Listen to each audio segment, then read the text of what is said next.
Hello, everybody, and welcome back to another episode of Nitro Talk here on Everything Nitro. Today, I'm joined by the Nitro Ninja himself, Dominic Lagana. How you doing, Dom?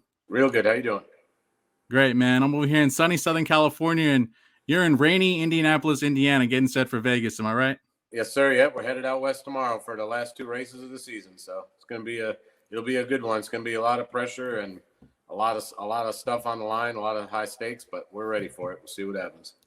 So, to dive deep into your early parts of your career and in your life, your father was a funny car driver early in the 70s, Twilight Zone Nitro Funny Car.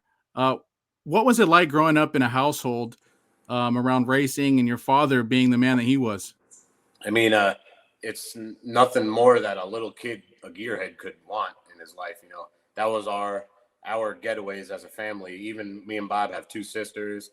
Our mom would come and we'd all pile up in a Ram truck and go drag racing. And for our sisters, our mom, she was a saint. She worked right alongside her dad. But it's like, for me and my brother, it was a vacation. I mean, we got to go work on a race car, got to travel and, spend the weekend at the racetrack. And it's like, we just grew up in it. And there was no doubt in either of our heads as we were growing up is what career path we wanted to take. It was just kind of in the blood, as they say. And luckily enough, we both got to drive and race with our dad for a long time and got to do a lot of cool things, well before we joined the Capco team. And really, really lucky, really blessed. And me and Bob have spent a lot of time with each other and more than most married couples. And so it's been a heck of a ride so far.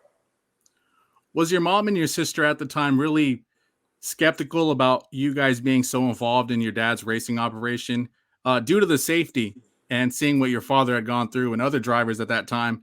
Was there any bit of a scare that she had gone through with you guys growing up? I mean, our mom, she obviously she was a stay-at-home mom and just helped my dad on the race car. She would come to the races, start the funny car, whatever he needed to be done.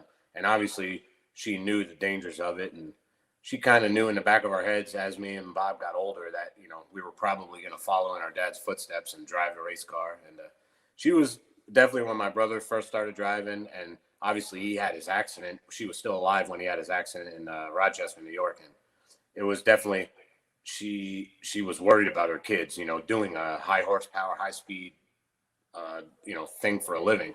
But she was fully supportive, and she passed away in 2000, so I didn't make my first lap until 2004 in a dragster.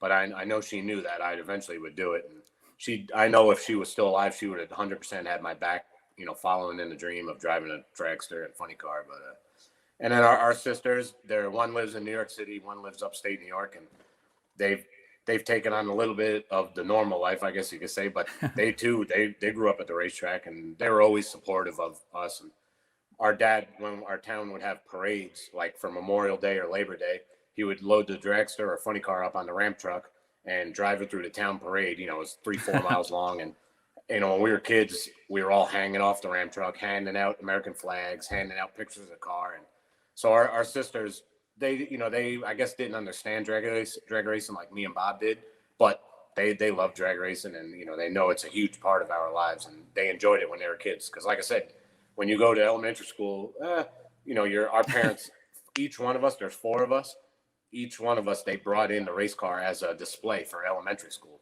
So it's like, you were automatically the cool kid whose dad raced a race car, and so it created a lot of buzz for us as kids. And it was a great way to grow up for sure. So you had a very special show and tell day when you guys are going to school. Oh yeah. You brought this race car in, and, back then we were running mid 5 seconds and a quarter miles. We were behind everybody, but running with our parts gate. But the thing still went 250, 260 miles per hour.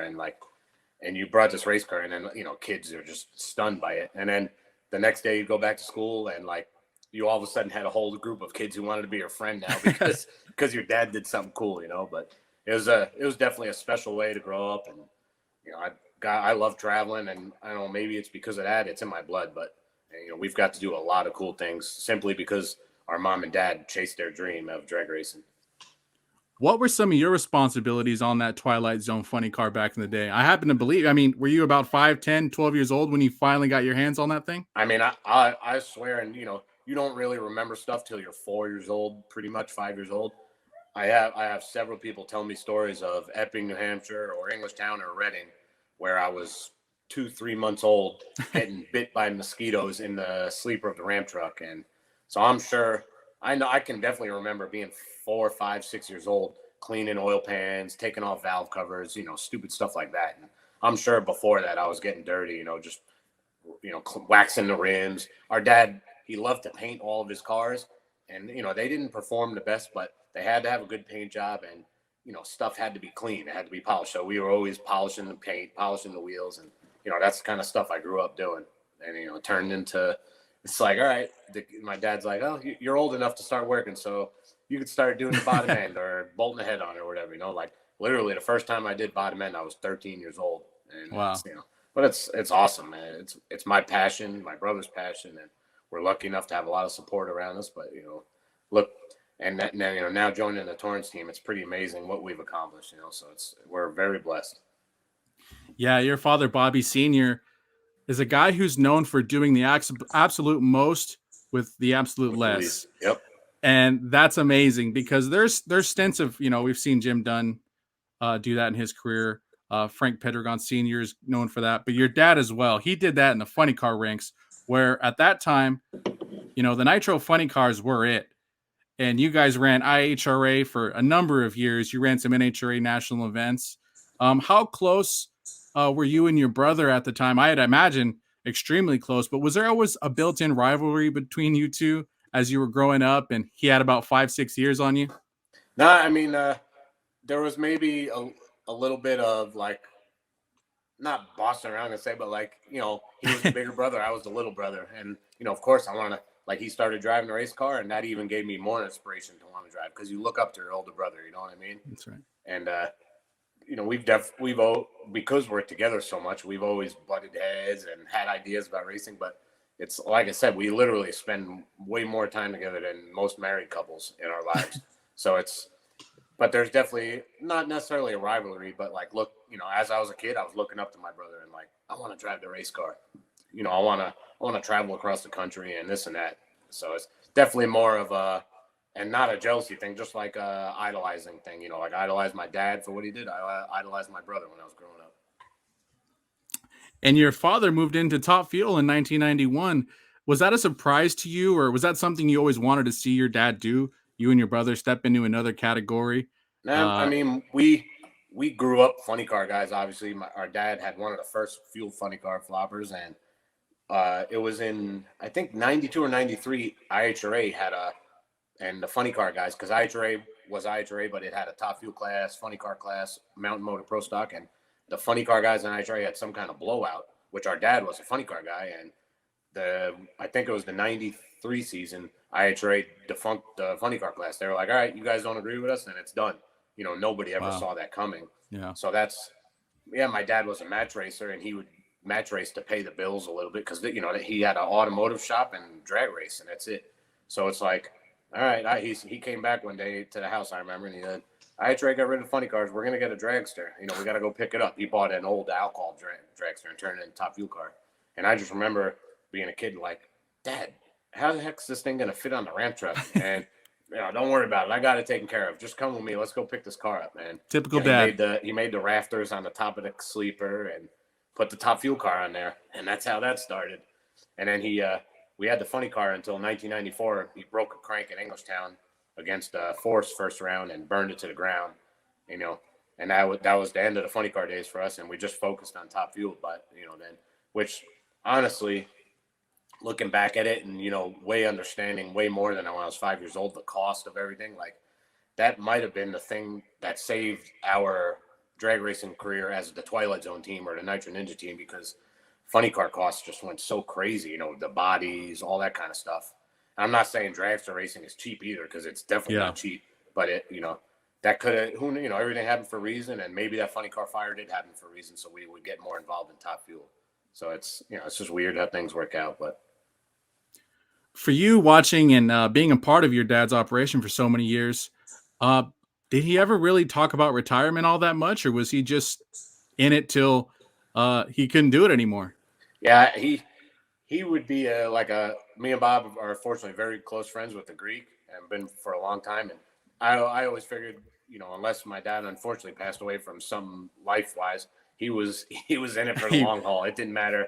He was a stubborn drag racing, stubborn old Italian guy, and just so the kids, we always were taken care of. Family came first to him, and then it was drag racing, And so if he didn't pass away due to a heart attack, I definitely, whether he was senile or whatever it may have been, he still would have been drag racing for sure. Your dad, I don't know if anybody's ever told you this, but I'm a big fan of all mafia movies, right? And your dad looks so much like Al Pacino and Donnie Brasco. He had that look, slick back. Yeah. He passed away, but he was 71 years old, had a full head of hair, didn't dye it or nothing, had a little bit of gray, not much, and always wore the crosses and the chains and that kind of stuff. And he's definitely, that's New York and us coming out. For sure. I'm sure maybe he could have been in a couple stunt doubles for Al Pacino along the way, and we just never knew about it. Yep, for sure. What was it like to see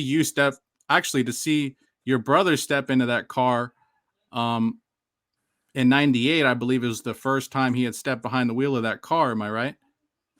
He started his licensing process in 1996.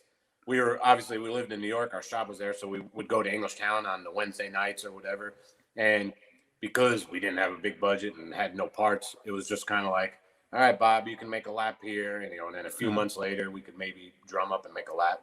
So he started in 96, and then ended up getting his license in 97, I believe, and then made his first entry into races, NHRA races in 98, and that's when he had his crash up in Rochester. When he's going through this licensing phase, was there a part of you, even at your young age, saying, this is what I'm going to do, and this is what my life will be from here on out?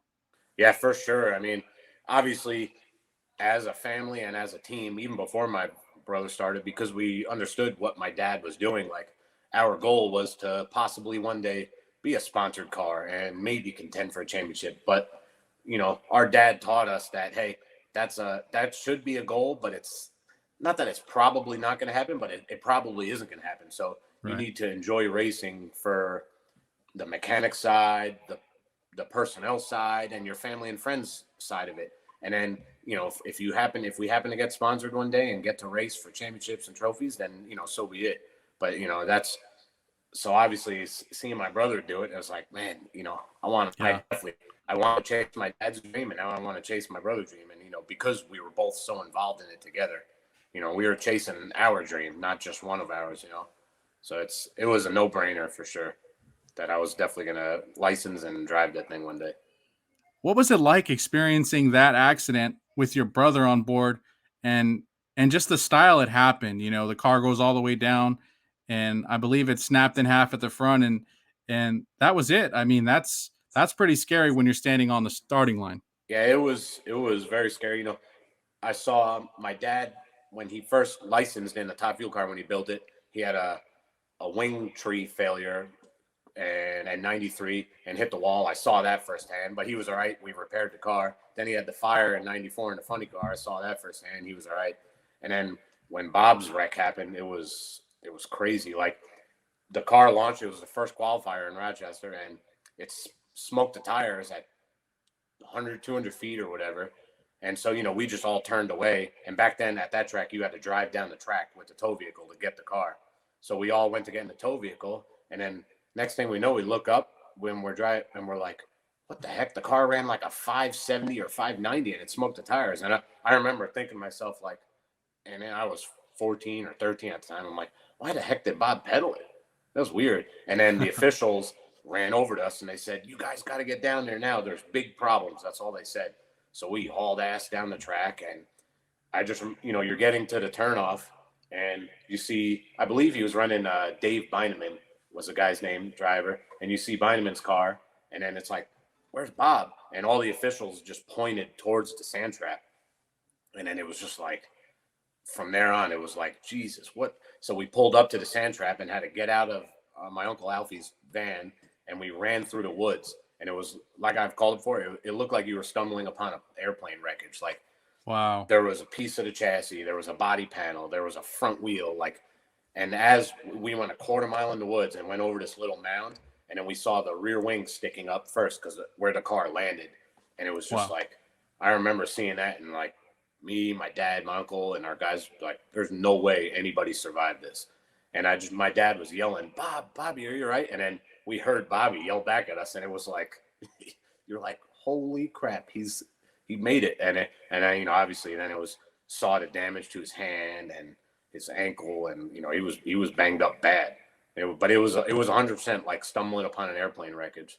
And it's like I saw that firsthand, like digging through the woods, looking for his fingers they lost there. It's just crazy, and that was definitely seeing my dad's accidents and fires happen and everything else going on in drag racing. You knew it's dangerous, and then seeing that firsthand was like, and I never had a doubt about driving one. It was just like, man, first thing was like, if Bob doesn't want to race anymore, I would understand. And once he got out of the hospital a month later, or whatever it was, he was, his right hand was in a bandage because he was missing a finger.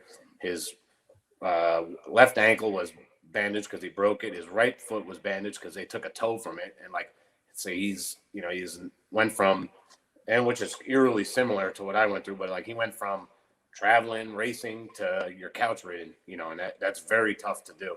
And it's like, I stood by his side, and then my dad too just felt Bob out, make sure he's okay first. And then, gave it a month or two, and Bob, do you want to go racing again? Bob's like, hell yeah, we do. And, we pieced everything together, and guys, Luigi Novelli's one guy, he would send us stuff every day. Like, don't quit. I'm going to send you an input shaft, or I'm going to send you a box of pistons, or whatever it may be. And, and we made it back to the track a year later. And the balls that Bob has is unbelievable to get back in that car, like after what he went through. And then a year later to the date at Rochester, he won his first round win in competition. And it's like, it's storybook stuff that you can't make it up. But it was definitely a big eye opener for me at a young age for drag racing. Everybody, like I said, everybody sees wrecks and stuff on TV, even at a racetrack. But like to see that firsthand and your brother's in there was like, it's like, man, if Bob's back and he wants to do this again, we have to succeed. There's no failing now after coming back from this, and that's still part of our motivation was, look where we made it from. And, after that wreck, we basically had nothing left. We had a Ram truck. That's not a real tow vehicle either. Guys Right. had trailers, and then we just, from that point forward, we've always made steps. We've made a lot of steps back, but we've always tried to improve our equipment from that point forward. And still to this day, that's how we race. And you guys took pride in that Ram truck and all of its peak and everything. Yep. You guys we actually would paint it and touch up the wheels and clean it at the track.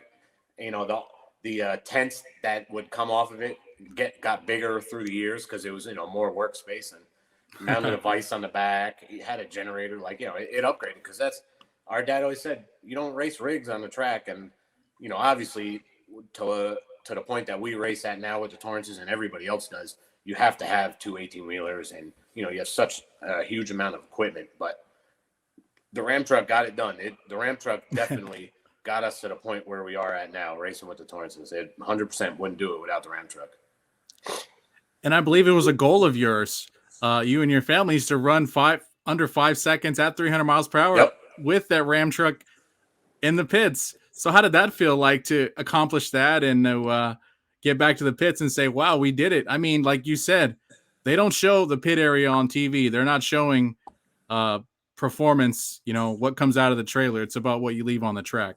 Yeah. The ET slips and wind lights prove it all. And it's like after the crash was 98, we slowly upgraded. Then in 2002, we went from an old Roger Coburn chassis. We bought a ex-Paul Romine car, which we're still good buddies with Paul Romine, CarQuest car. And it was a little bit more modern for us. And it's like, we put that thing together. And, before that, our car was basically an A fuel car with a blower. Like, it had no clutch management, had a small fuel pump, no fuel management, and it would just run off of clutch levers. And that's it, and the thing ran 540s up and down the track. You could leave the heads on all weekend. And so once we got that car from Romine, it's like, all right, we got our first fuel management, put our first clutch management on there, and just slowly started upgrading. And when we got that car, it was like, man, maybe one day we can run 4 seconds, 300 miles per hour in a quarter mile. Cause that's obviously a big barrier in 91 or 89, whenever Eddie Hill did it. But like for us, and Bernstein, it's like, maybe we could do that one day. And that was like, let's just work towards that. And and then we became friendly with a lot of guys, and guys like Mike Klober and Clay Milliken helped us out a lot back then in NHRA days. And one of the big things was we upgraded to a newer style barrel valve that we really didn't know how to use. And we were murdering pistons on the burnout, scuffing them. We would go make a run, 510, 520, whatever, come back, the pistons would scuff. But it was actually doing it on the burnout. We just, we didn't have a computer back then either. So I remember Clover, he would always say, you guys just buy this computer and, let me just help you. And say, Mike, we're really close, because we really did want to accomplish that goal with no computer and on our own. And we're like, we're really close. And so he mechanically taught us some things about the barrel valve, and we addressed those problems and made a few more runs. And then up in Martin, ran our first 4-second, and then the following day we ran our first 300 mile per hour. And that was 2 runs that definitely will stick in my heart till the day I die, for sure. Like I remember that. I mean, like it was yesterday. It was awesome. Our dad was there. Our uncle was there. It was such a special moment. And, that's when guys who even run now, when they license and they do their first 300 mile per hour run in 1,000 feet, I always, like, if somebody's licensing in our car, and I'm like, you better keep that blower belt as a souvenir, because what you just did is pretty amazing. I mean, not everybody could say they went 300 miles per hour, in a vehicle that they're controlling. And so we still got the blower belts from the Martin runs, That is 497 awesome. at 295, and then it went 487 at 302. I remember those. That is amazing. I like how you said that. Keep a souvenir. I've never heard that before, but oh yeah, that's something that should be considered from here on out. You have to do it when you accomplish big goals like that. Heck, I can show you right here, because talking about Martin, we've accomplished a lot of cool things, even just match racing there. Yeah. And one of my favorite runs too was when we ran quarter mile there in expedition race, and ran 448, 338, and I actually have the spark plugs. Right. Oh wow. Yeah. I rode on the whole set. That's awesome. I got the rod bearings too. It's like, that's kind of cool stuff that when I'm older and got friends over, I can yank those down from my shelf and be like, for sure, that was a cool moment. And like I said, we have the blower belt from 2003 when we ran our first 4, and that's I guess I'm kind of out of hand with it, but my wife wants to kill me sometimes. It's like, what are you coming home with now? And I put some pistons on the shelf or whatever. Yeah. But I do always tell people, I'm like, hey, those first runs early in your career, if you keep this blower belt or a piston from that run, trust me, in 10 years, you will seriously appreciate that you kept that, and try to instill that in people. And it's cool. That's, part of the reason we race. It's our job, but you do stuff to make memories for when you're later in life, and those are great memories. So I look at that thing all the time in my garage, the 448 plugs, and it's like, man, that was awesome. It's time to put that in the china cabinet or under the TV or something. Oh yeah, it. So one of my favorite questions to ask any driver I talk to, you mentioned your licensing process in 2004. Other than your dad and your brother, who were obviously experienced at the time, what other drivers would help you in the driving aspect early in your career? So obviously, so when my brother started his licensing, my dad was, a great mechanic, great drag racer, great driver, and he could make anything with nothing. The one thing he wasn't very good at was teaching my brother how to drive the race car. He basically was like, here's the keys, go drive. I'll start it for you. He didn't, because he was just so nervous, So I was very fortunate when I made my first laps. Bob had 6-7 years under his belt and a lot of laps.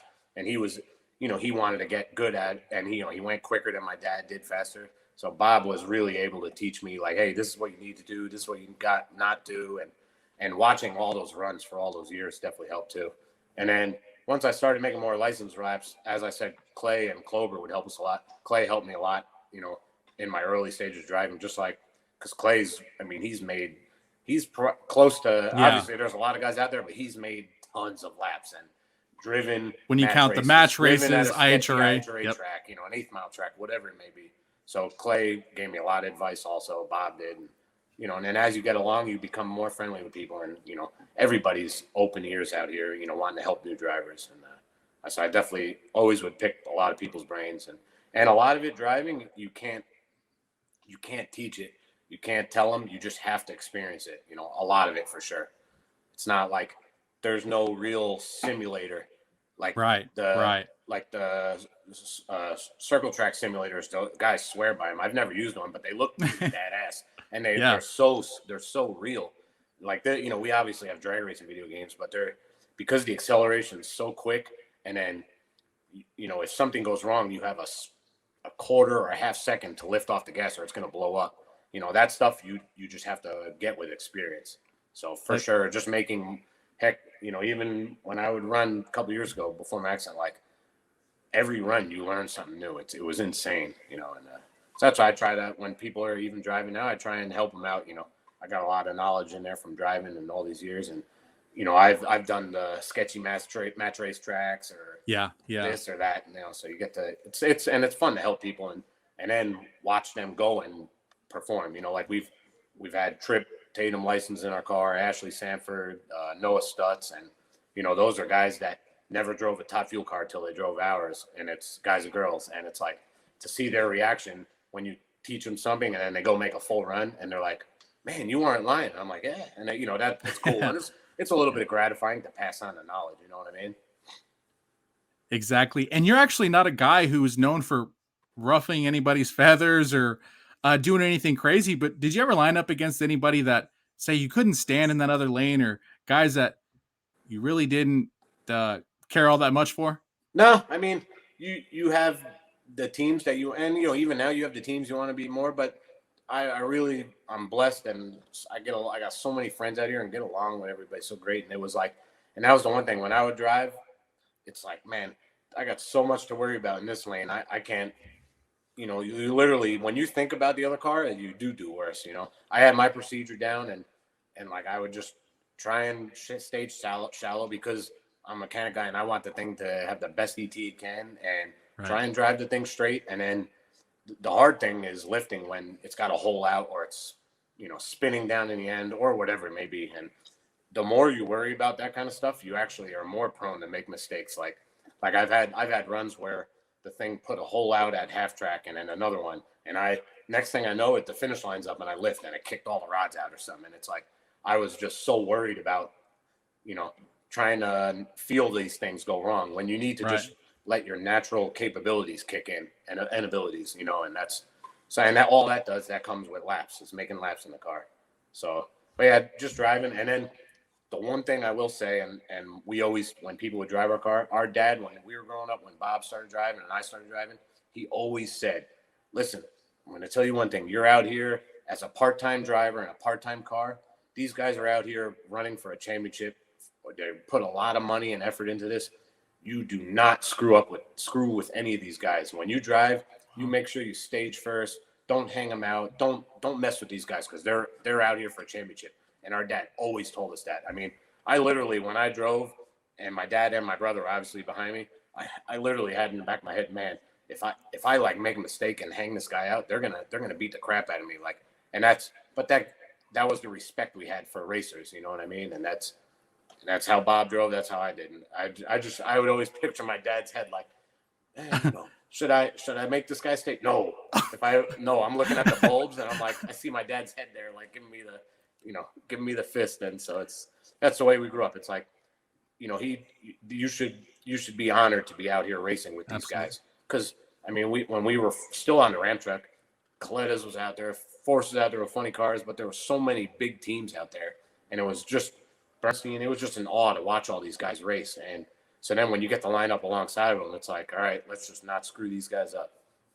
And that is the most. That is the most genuine thing I've ever heard.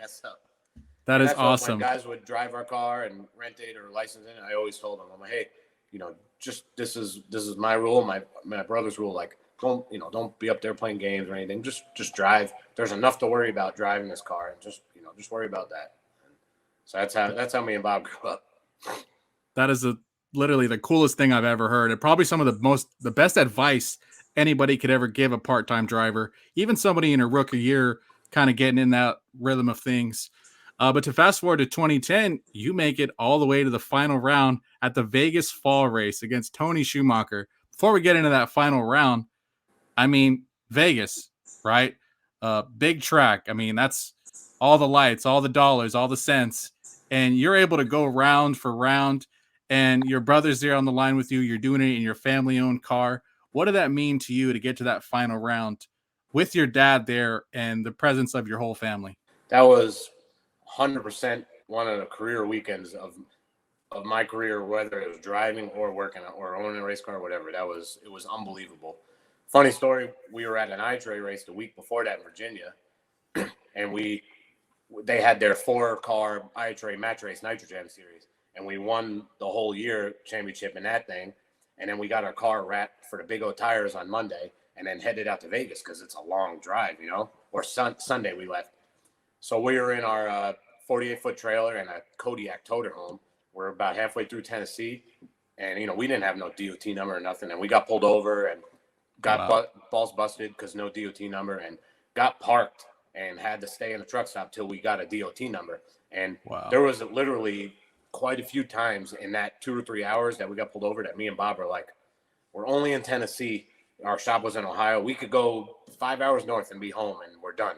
And we literally were this close to not going to Vegas, but we had sponsorship obligations, and it's like the DOT number worked out, and we trucked on out there, and then won my first round driving, and then made it to the finals. And it's same thing. It was, I ran Clay first round, and then I ran Dixon second round, which was crazy because he pretty much had the championship locked up, but he could have locked it up with that round win. If he didn't, he had to lock it up in Pomona to enter qualifying.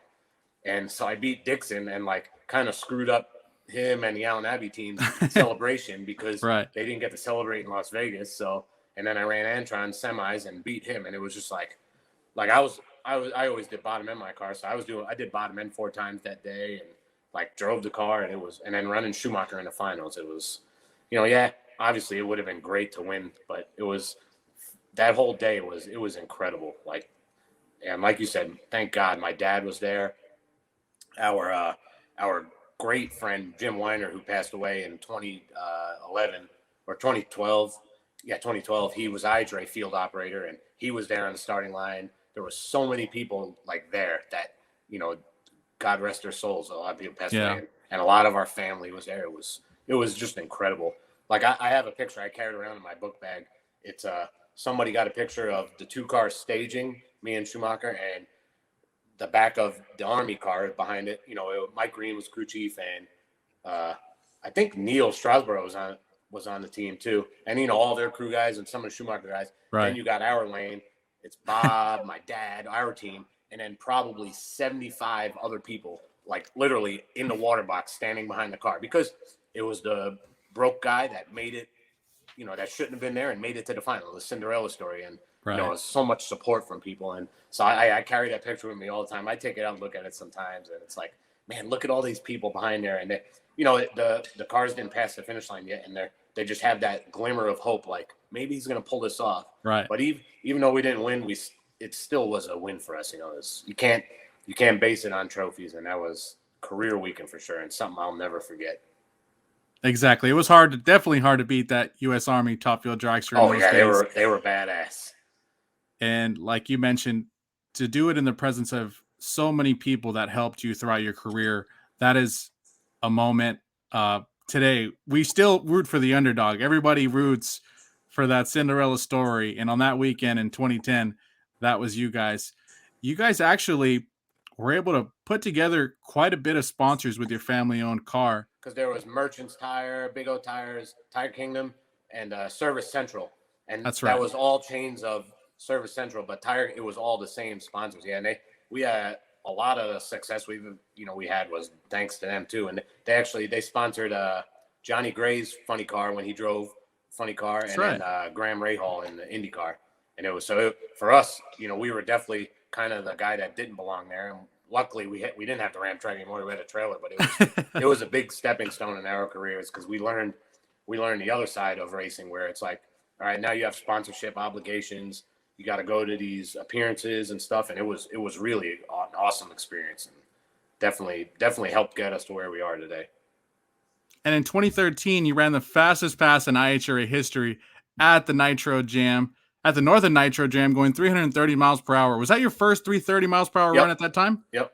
Yeah, when we would run quarter miles mile still, and ran 463, 330, and it was pretty awesome.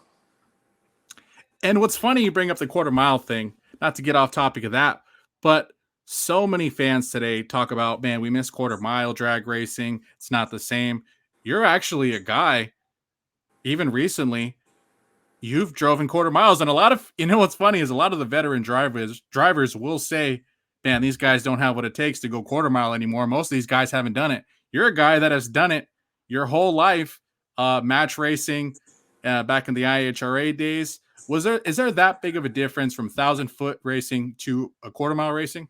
Yeah, I mean, when you're running hard, nothing but bad happens in that last 320 feet. Like to the motor, to the mains, to the crank, stuff like that, and just the chance for a catastrophic explosion, which is the nitro motors on the brink of always doing that, and the chance for a catastrophic explosion goes way up in that last 320 feet. Now, like we still would recently run quarter mile, and we had 460s, 470s, 315 down pat, like that thing would be clean.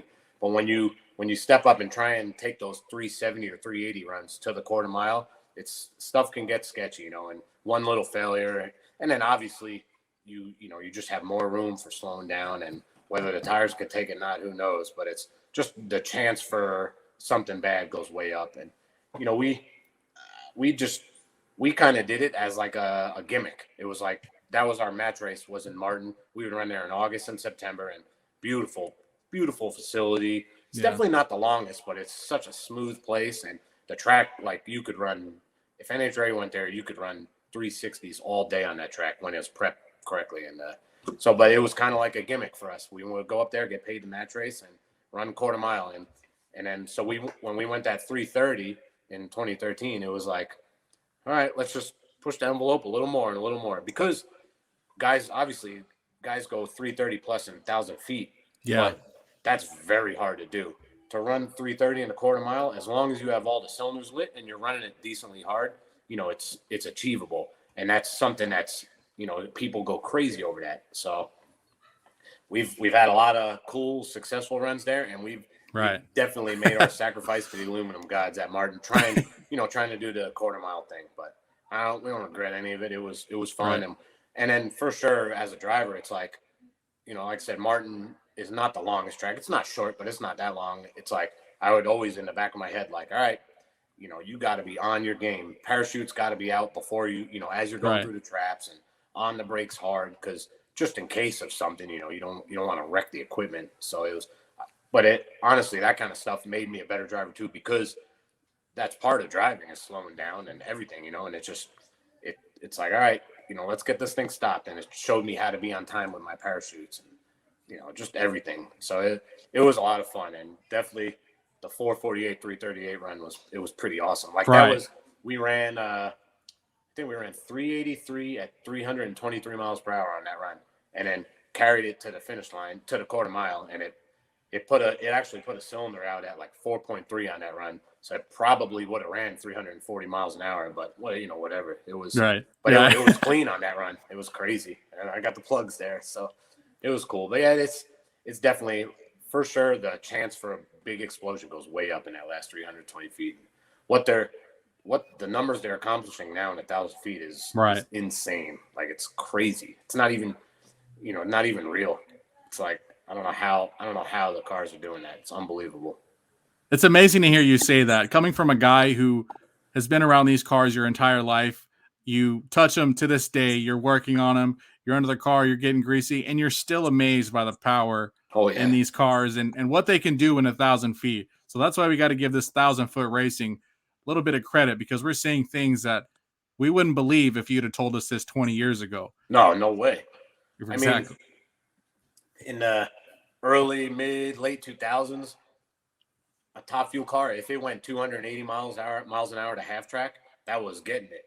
Now it's like freaking funny cars and stout conditions are almost 290, and top fuel cars Brittany's, Steve's, Billy's, some of them, they're running 296, 298 miles an hour to half track. It's like, Jesus, like it's crazy what they're accomplishing now. The 60 foots, the half track incrementals, the 1,000-foot speeds. It's very impressive. And it takes a lot of really good tune-up calls, a really good driver, and just a really good team to make that stuff happen. Because it's, and driving and parts-wise, there is a huge difference between even a low 380 and a high 360. There's a big difference. There is. Big difference. One of the teams you've actually drove for in your career is the Rapisarda family. You went over to Australia. You've tuned. You've helped some folks out over there. And you've actually drove their car at the 2014 U.S. Nationals race. Yeah, driving somebody's car. Driving for somebody else other than your family. And you get a round one win against Doug Coletta. How did that feel like? And how did that relationship come about? That was a special weekend. So in 2010, actually, when we made it to the finals, the Rapisardas sent – that was I'm pretty sure it was their first ever U.S. race in the U.S. They sent their equipment over, and Corey Mack wasn't driving yet. Mark Mariani was driving the car. He was their driver in Australia. So he came over. They beat Corey Mack first round, won. And, the boys are so young, Santos and Santino, and their dad, he always cooks in the pit. And we just became friends with them because we were pitted close to them. And it's like, so they, we saw them like these Australia guys, because you knew there was Top Fuel racing in Australia, but I never, personally got to go. It's like these guys came over, so of course we're drawn to them, and and then we made it to the finals, and we're this random new driver, and so they're drawn to us, and we just hit it off in 2010, and then they started running over in the States a lot more, ended up getting a shop, and we just became like really good friends over the years, and I talked to the boys probably almost every day, texting with them, and so and it was always like, once we became more friends, it's like, man, one day they would always say, one day you got to come over. And I would always say in my head, man, one day it would be awesome to go to Australia. And then I finally did it, drove their car over here first, and then went over there and drove in the late, in 2016, 17. It was awesome. Really good people. And they're about as ate up with drag racing as me and my brother are. Like they live, eat, and breathe it. And, really, really good guys. And so that's how we became friends that weekend when we went to the finals. In a recent interview with Corey McLenithan, he had mentioned how much fun it was to race over there in Australia and Europe, and just the experience. He loved racing in the States, but getting that out of the country experience did so much for his career. And it's something that he'll always be proud of in your career and in his career. And I'm sure you feel the same way.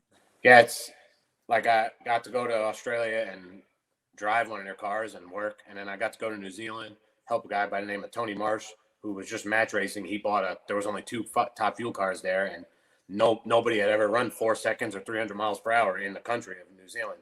Wow. And so I went over there, helped the guy assemble his car. And after a few trips, we ran, I think we ran best of 487 at 315. So it's the first 4 second, first 300 mile per hour run, and the first 500 kilometer run, because the 315 was like, over 5 km, and it's a lot of cool stuff. And then I got to go to Europe and help Anita Michaela work on her car, and help them make decisions and run it, and parts wise. And we've helped Urs Erbacher in Europe, and like I said, the amount of traveling that I've gotten to do because of drag racing and actually make a living doing it it's insane. It blows my mind. Like I'd fly to, Australia is a long flight, or fly to Europe. Right, like, right. I didn't, for a while, I didn't even have a international plan on my phone.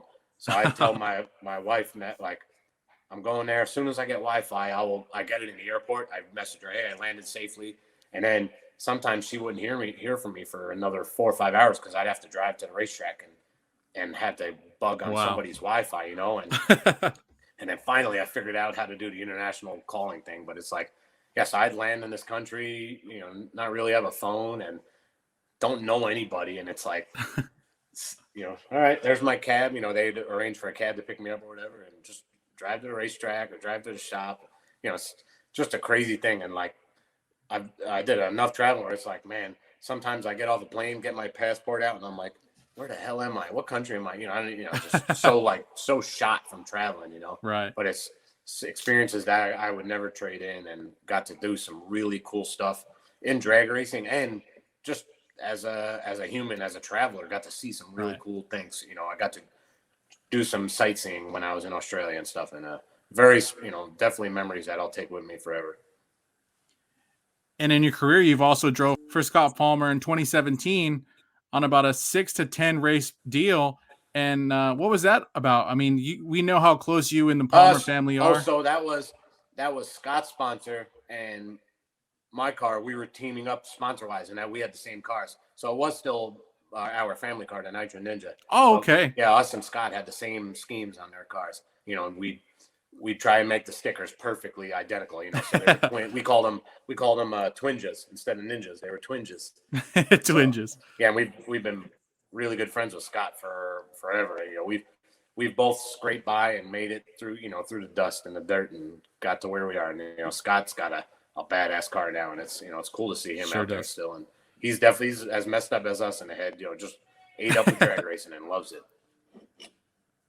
And I don't know if you're aware of this, but you actually have a 2-1 record against Brittany Force. So all time you lead in head-to-head matchups. Damn. How do you feel about that? I guess I know I ran her at Bristol in 2018, I believe. And then that was 2019. Yeah, and then you went on to face Steve Bristol. In the semis. Yep. Okay, that's 2019. Yeah, and then I beat her at Epping once. Yeah. Damn. And she's only got you one time. Charlotte. Yeah, she beat me at Charlotte. It. Holy! I never computed that. I mean, that's special to have on your resume, because obviously she's a world champion and one bad car under her now, and and she's a force like that. That's really cool. That's right. Dominic Lagana will never trail her. But one thing I wanted to say is, you and your recovery process in the last year and a half has been amazing. And at the rate of speed you're going with this recovery, I'm not going to ever put it against you being back behind the wheel of a top fuel dragster or of a funny car. Yeah, I mean, I'm 100% focused on being mobile and getting better on my legs. And I don't know what it is, but somebody's been looking out for me. I mean, everything's literally since the day of the accident. Every single thing has gone my way. I mean, I was in bad shape in hospital. Aside from my injuries, I caught pneumonia, and I was just, and I couldn't fight for myself. I was in a coma, and obviously the doctors and somebody up above just looking after me, and everything's gone really good. So I just want to focus and get better at walking, and absolutely be able to work on. Which the past couple of races I've been working on the cars more and more every time, and because I'm getting better at walking, because it's. I feel like I'm in the wheelchair rolling around the guys, because we have such great guys in the team, and they don't need help. But like now I've been getting more mobile on my legs, and I just want to, and I'm really, really thankful and blessed that the Torrances wanted me back here, because this is obviously a world-class world championship operation and two of the best cars out here. And they wanted me to continue to be a part of it. And they make me feel like I'm helping, the process of, and so I want to do anything I can in my power to benefit our cars, Billy and Steve's. Absolutely. And that, getting better at walking would be beneficial, because I can do more stuff and share my knowledge. So, and, whatever stuff like getting back in the car, whatever it takes me, it takes me. I'm at peace with my career driving and the things I've been able to accomplish, because I've been able to accomplish some really cool stuff just driving the car, not even. Absolutely. And for me, like me and my brother, he wanted to drive when he was younger, and even when I started driving, his motivation to drive kind of went down, because he enjoyed watching me drive so much, and I enjoy driving because it's cool. It was cool to be that guy in, like, all right, the crew chiefs made their decisions, the crew guys bolted it together. Yeah, here you go. It's on you.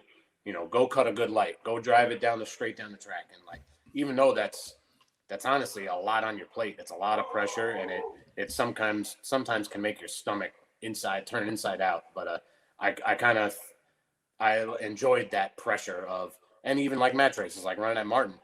And I always would tell this to people: match races are almost more pressure filled than an NHRA race, because when there's two dragsters or one top fuel car booked in, and there's a packed house, yeah, they're coming to see all the racing, but you're the main attraction, and like you need to take this thing straight down the track. At a match race, you know, if it shakes the tires, you got to pedal it. It's got to go down. There's more pressure than an NHRA qualifying run, and that, you know, like I said, that stuff would definitely make your stomach turn inside out. But I enjoyed that, as weird as it sounds. So, but I'm at peace. Like I've got to accomplish some round wins, going to a final against Tony Schumacher, qualifying top half at NHRA races. You know, running 10 to 12 races a year with a big sponsor, and running 330 miles an hour at Martin. Like, done such cool stuff. Got to drive the funny car. Like, it's one That's around, what I wanted to touch on next. One around Driving a funny car. It was unbelievable. You know, and that, like, you know, that kind of stuff. I enjoy it. It's in my memory bank, and you know, I thrive on it. I'm so lucky and blessed to have been able to do all that kind of stuff. And you mentioned the Nitro funny car. After many years, the Lagana family, you know, has a funny car back in its corner. And you, John Stewart, Aaron Brooks, were a big part of that. Was that tough to get used to when you stepped into a funny car? Or, I mean, I've seen the run, your license run. Your wife Sarah posted that. That's A to B. That's what you call A to B. Yeah. My first license run in Charlotte, 2015, I hit the cones, and I was literally the first car down. You know, Charlotte always has a fairly packed test session, so all the big wigs were behind me, all the big guys licensing, testing, whatever. And then Gary was actually in the Dope Family Dragster making his first license run in a top fuel car. Wow. He was right in the water box behind me, so he watched me go off and nail the 1,000-foot cones, and it was, you know, it was so cool to get the funny car. And then I got to drive at Englishtown and Epping, which is my dad's two of my dad's 3 home tracks, and that was very special in itself. But getting in behind the wheel was definitely intimidating, because it's you know, at that point I started licensing in 2004, but I didn't obtain my NHRA license till 2009. So it was a long, drawn out process because we didn't have a budget. We couldn't test a lot, you know. So, but from 2009 till when I drove the funny car, I had made quite a few laps in the top fuel car, and then it's like, all right, I'm getting behind the wheel of this thing. And it was, that's, you know, the first run, Bob told me in Charlotte, like, just take it as far as you know, as you're comfortable with. He goes, if you happen to go past half track, you know, we need this for your license run. It would be one less run we need to make. But, you know, if you don't make it, it's all right. And I hit the gas, and we didn't really have, we're top fuel guys, you know, top fuel guys at heart. We're funny car guys at heart, but we're top fuel guys. So we didn't have a lot of the stuff taped off or anything. I hit the gas, thing fills up with clutch dust, and I'm like, man, this is really cool. This thing's hauling ass, and I can't see a thing. And then the motor locks up, the clutch dust sucks out, like everybody says. And next thing I know, I'm pointing at the 1,000-foot cones. I was like, oh, shit. So I lifted and, you know, nailed the cones right in the middle. But it was honestly good to get that out of the way, because everybody, they say, if you drive a funny car, you're going to hit the cones at some point. And I got it out of the way on the first run. And then it taught me, too, like, all right, I need to manhandle this thing. And, you know, both cars are very hard to drive. The funny car, you got to manhandle it. And the dragster, it takes finesse. But I won't let a funny car guy say that the dragster's easy, because they could say that until they get into a car that goes 18, 820, 60 foot and 293 miles an hour to half track. That ain't no joke. Because I've been lucky enough to test Steve's car over the years quite a few times, and ran a 368 at 310. I had to shut it off because I just couldn't. I was behind it. But like that thing, you know, that's a fast car, and it 290 plus to half track is. I don't care if it's a straight, you know, it's a dragster or whatever. It don't matter. Man, it's a lot to handle. So, but the funny car, I could only imagine. Like I ran a best, like low. I think I ran a 412 or something, a best, and I ran over 300. But the ETs they're running now, like 380s, 390s, it's got to be a damn handful. I could only imagine. But it's just props to those guys, and props to the top fuel guys, because that's a lot of crap going on in 4 seconds. J.R. Todd was another guy who actually hit the cones on his licensing run out in Phoenix. So don't feel too bad about that one. It happens. Yeah, him and Chad Head, because, you know, he drove his dad's car, and Dell, they all told me after that test run, like, screw those cones. Don't worry about it. It was going to happen. Just you know how to drive it. Just focus, and you'll get past it. And So it's cool to have the support. And I think a lot of people appreciated that new, especially a guy like Dell. Our dad used to race against him in Englishtown when Dell first started driving. We were there when he had his bad fire and he burned his hand in 93 or 4.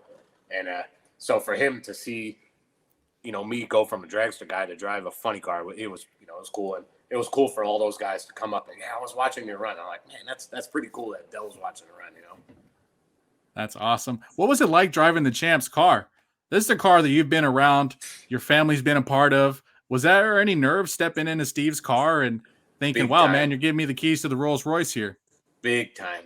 So the first test runs I made were in 2017 at Phoenix after the race. And we had a kind of struggle weekend, whatever. We just wanted to make some test laps. So Steve, had to, because he works every day at Capco, and him and Billy had to get back to work. We weren't running Billy's car at that race, but we had Steve's. And it's like, all right, you're going to drive. And I'm like, oh, shit. All right. So obviously put my gear on, made sure everything fit good and the night before, and did whatever adjustments I needed to. And I remember the first run, I'm strapped in and just sitting there in the water box, and Hoagie reached down to make some adjustments on the command module on the timers. And I remember just watching Hoagie, and I'm like, this is unfreaking believable. Got a class operation here, historic tuner crew chief, and he's making last minute changes on a car that I'm driving, and it was surreal. And we made 4 laps that day, and wow, shook the tires, then had a plan shut off, and then ran a 374 or 372, which was my career best at the time. And we had learned enough, it was all good. So we get back, we thought we were done. Hoagie comes out and he goes, all right, let's, he gives us a gasket call, let's make another lap. And we're like, all right, whatever. So we went and made a 4th lap, and I got behind it. I ran a 372 at 280. I had to shut it off because I was, moving around. Wow. And come to find out later that night, Hoagie's like, man, we just made that lap because I wanted to get you a 360, but it didn't happen. And that's the kind of guy Hoagie even enjoyed seeing me drive that much. And it was really special. And for Billy, Steve, Mama Kay to trust me with their equipment, and then for Hogan, trust me with his car, because that's his car. He knows in and out, and it was really cool. And then over the years, 2018, 2019, I got to make test laps here and there. I ran a 360 testing in Brainerd, which was badass. And but it was watching Hoagie come down and make changes was cool. And then after Steve won the championship in 18, and when I ran in 19, I'm like, I got the world championship crew chief making a change on a car that I'm driving, and it was very special. And it's other stuff that I definitely will never forget. It was really cool. And it was nerve wracking. I mean, when I would drive our family car, I was a confident guy, but I was nervous, very nervous, because of what you're doing, and because me and Bob own the stuff, and it's like, man, I don't want to make a mistake and blow this thing up and cost us a bunch of money. And driving Steve's car, it's like, because I tested it one time in St. Louis, in the countdown, and I'm like, Jesus, I got a lot of responsibility on my plate now. These guys are in a championship battle, and I'm testing their car. Don't mess this thing up, And it was a lot of pressure, but just made me feel good that everybody, even the guys on the team, trusted me to be able to do that. It was cool. I'm so glad I got to do it. It was awesome. You're a guy who, who else could say that they've actually stepped in the Champ's car and took it down 1,000 foot? So yeah, it's pretty awesome. Kudos to you for that. Thank you. One more question before I let you go. The T-Rex costume. Got to ask about it. Is that something you've always had in your back pocket? Maybe you had in the trailer and motorhome, or did somebody dare you to do that? So that particular, there's a lot of pictures of it, but the first weekend was Charlotte, 2018, and we drove down Charlotte. We drive down to the track on Wednesday because it's only a 9-hour drive. We'll park outside and then park on Thursday and set up. Well, we went down Wednesday, and there was a huge rainstorm and windstorm forecasted, and NHRA wasn't parking anybody until Thursday, late afternoon. So we're down there Wednesday and got a bunch of time to kill. So we went to Sam's Club.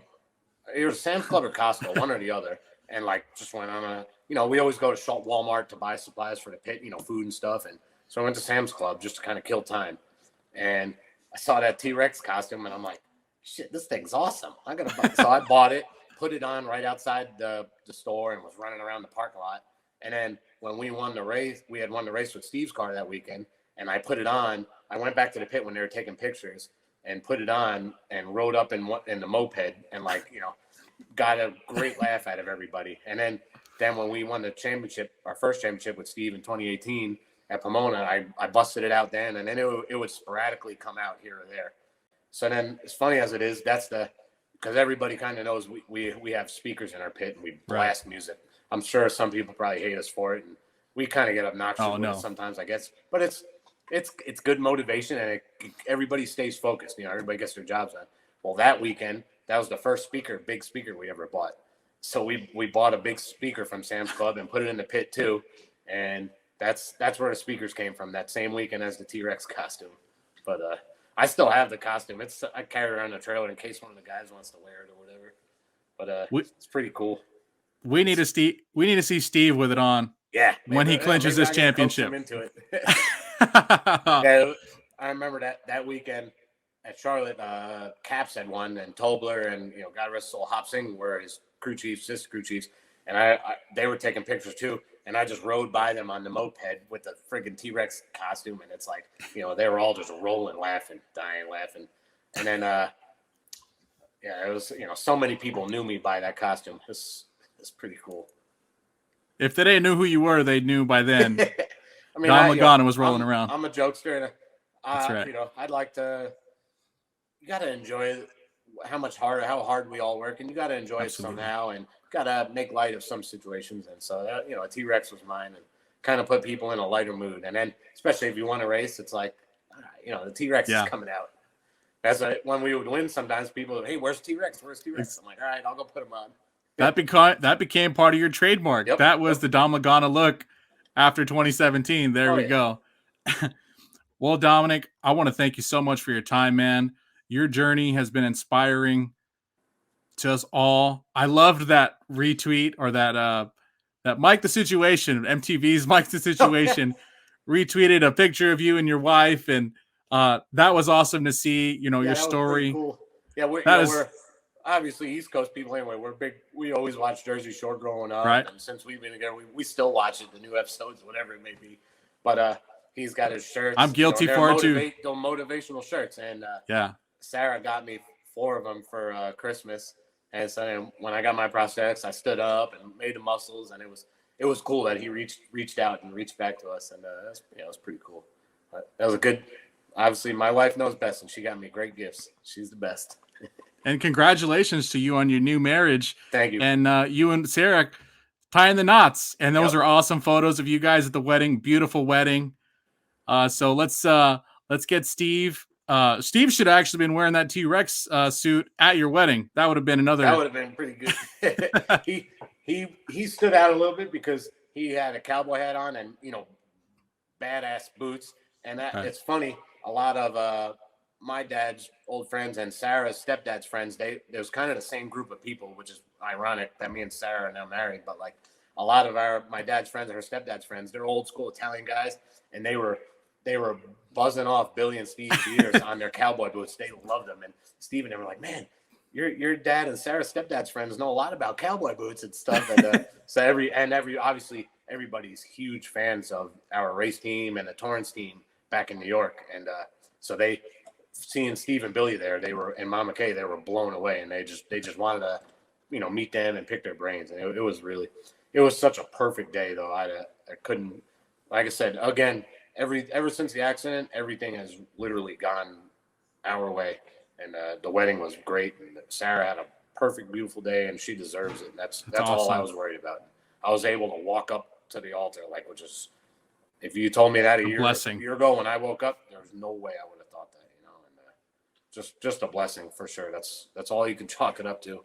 Right. And, just support of everybody out here, and in my, not just in drag racing, you know, people in home that have known me since I was a baby in New York, and just the support of everybody is incredible. And that's what racers do. You know, they band together when somebody needs them.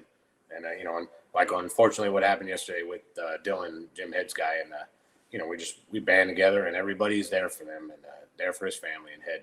That's that's the cool. And all motorsports and even sports are like that. But drag racing, I don't know why, it's just has that little more pizzazz of like everybody really does stick together, and it's really cool. And to definitely help me in my recovery. And that's what when somebody needs us, when somebody needs you, be there for them, because people were definitely there for me for sure.